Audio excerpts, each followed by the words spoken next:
Hello, എല്ലാവർക്കും പുതിയൊരു വീഡിയോയിലേക്ക് സ്വാഗതം. അപ്പോൾ ഇന്ന് ഞാൻ വന്നിട്ടുള്ളത് എൻ്റെ ആങ്ങളയുടെ കുട്ടീൻ്റെ മോന് 6 വയസ്സായപ്പോൾ അവൻ്റെ സുന്നത്ത് കല്യാണത്തിൻ്റെ വീഡിയോ ആയിട്ടാണ്. അപ്പോൾ ഇന്നലെ ആയിരുന്നു കേട്ടോ സുന്നത്ത് കല്യാണം. അപ്പോൾ അതിന് വേണ്ടിയിട്ട് ഇതാണ് അവന് ഡ്രസ്സ് ഇടിക്കാമെന്നൊക്കെ വിചാരിച്ച് അതൊക്കെ എടുത്തു വെച്ചതാണ്.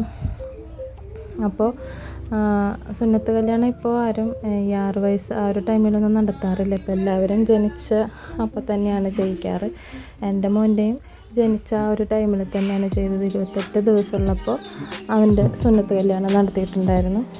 ഇപ്പോൾ എല്ലാവരും അങ്ങനെയാണ് ചെയ്യിക്കാറ്, ജനിച്ച ഉടനെ തന്നെ ചെയ്യിക്കും. പക്ഷേ ഇവൻ്റെത് ആ ഒരു ടൈമിൽ കുറച്ച് പ്രശ്നങ്ങളുടെ പേരിൽ ആ ഒരു ടൈമിൽ നമുക്ക് ചെയ്യാൻ പറ്റിയില്ല. അപ്പോൾ പിന്നെ നമുക്ക് 2 വയസ്സ് ആ ഒരു ടൈമിലൊന്നും ചെയ്യിക്കാൻ പറ്റില്ല, കാരണം കുട്ടികളായിരിക്കണം ആ ഒരു പ്രായത്തിൽ അത് ചെയ്യാൻ പറ്റില്ല.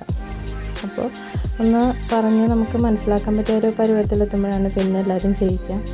അപ്പോൾ പോകാൻ വേണ്ടിയിട്ടൊക്കെ റെഡിയായി. ആൾക്ക് എന്താണ് കാര്യമെന്നൊന്നും കറക്റ്റ് അങ്ങനെ അറിയില്ല. അപ്പോൾ റെഡിയായി നിൽക്കുകയാണ്.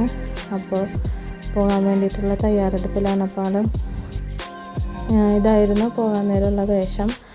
അപ്പോൾ എൻ്റെ ആങ്ങളെയും നാത്തൂനും എല്ലാം വേണ്ടിയിട്ടാണ് പറഞ്ഞിട്ടുണ്ടായിരുന്നത്. അപ്പോൾ ആൾക്ക് ചെറിയ ടെൻഷനും കാര്യങ്ങളൊക്കെ ഉണ്ട്. അങ്ങനെ കാറിൽ അവർ പോയി. ഒരു 9:30-10 മണിയോടുകൂടി തന്നെ ഇവിടെ നിന്ന് ഇറങ്ങി. പിന്നെ പോണ വഴിക്ക് കുറച്ച് ബ്ലോക്കും കാര്യങ്ങളൊക്കെ കിട്ടിയത് കൊണ്ട് തന്നെ ഒരു ഹോസ്പിറ്റലിൽ എത്താനും കുറച്ച് നേരം വൈകിട്ടുണ്ടായിരുന്നു.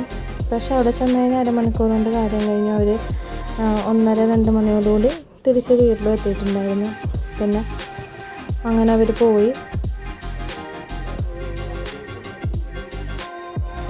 പിന്നീട് കാണിക്കുന്നത് ഒരു ഹോസ്പിറ്റലിൽ ചെന്നിട്ടുള്ള അവർ ഹോസ്പിറ്റലിലേക്ക് കയറുന്ന ആ ഒരു ടൈമിലുള്ളതാണ്. അങ്ങനെ ഹോസ്പിറ്റലിൽ ചെന്ന് ഡോക്ടറെ കണ്ടതിന് ശേഷമാണ് പിന്നെ നമുക്ക് സുന്നത്ത് അവർ ചെയ്യുന്നത്. അങ്ങനെ ഡോക്ടറെയൊക്കെ കണ്ടു അതിന് ശേഷം പിന്നെ സുന്നത്ത് ചെയ്യാൻ വേണ്ടിയിട്ട് അവർ റൂമിലേക്ക് മാറ്റുകയാണ്. അപ്പോൾ അവിടെ ചെന്നതിന് ശേഷം അവർ ഡ്രസ്സൊക്കെ ചേഞ്ച് ചെയ്യാനായിട്ട് കൊടുത്തിട്ടുണ്ടായിരുന്നു. അങ്ങനെ ഡ്രസ്സൊക്കെ ചേഞ്ച് ചെയ്ത് പിന്നെ അവനെ ഇതിന് സുന്നത്ത് ചെയ്യാൻ വേണ്ടിയിട്ട് കൊണ്ടുപോയി. പിന്നെ തിരിച്ച് വരുമ്പോഴത്തേനൊന്നും ആ ഒരു സ്ഥലത്തേക്ക് പിന്നെ പാരൻസിനൊന്നും കയറ്റില്ല. തിരിച്ച് വരുമ്പോഴത്തേനും പിന്നെ വീഡിയോ ഒന്നും എടുത്തിട്ടുണ്ടായിരുന്നില്ല. ആൾ കുറച്ച് കരച്ചിലൊക്കെ ആയിരുന്നു. പിന്നെ ഉച്ചക്കത്തേക്ക് ഫുഡ് ഇതായിരുന്നു. അപ്പോൾ അവർ ഏകദേശം ഒരു 2:30 മണിയായപ്പോഴത്തേനും 2 മണിക്ക് മുന്നായിട്ട് തന്നെ അവർ വീട്ടിലെത്തിയിട്ടുണ്ടായിരുന്നു. അപ്പോൾ ഉച്ചക്ക് നമ്മൾ വീട്ടിൽ നെയ്ച്ചോറും ഇറച്ചിക്കറിയും ഒക്കെ നമ്മൾ റെഡിയാക്കിയിട്ടുണ്ടായിരുന്നു. അപ്പോൾ അതായിരുന്നു ഇന്നത്തെ ഫുഡ്. പിന്നെ കുറച്ച് ആൾ കരച്ചിലും വേദനയൊക്കെ ഉണ്ടായിരുന്നു. പിന്നെ വൈകുന്നേരമായപ്പോൾ ഒന്നൊരു ഓക്കെ ആയി. അങ്ങനെ പിന്നെ കിടന്ന് ഉറങ്ങിയിട്ടുണ്ടായിരുന്നു അവൻ. പിന്നെ വെളുപ്പിനായപ്പോഴൊക്കെ ചെറിയൊരു വേദന പറഞ്ഞിട്ട് ആൾ എണീച്ചിട്ടുണ്ടായിരുന്നു. ഇനി 10 ദിവസം കഴിഞ്ഞതിന് ശേഷം അടുത്ത വീഡിയോ ആയിട്ട് വരാം. അതുവരേക്ക് ടാറ്റാ.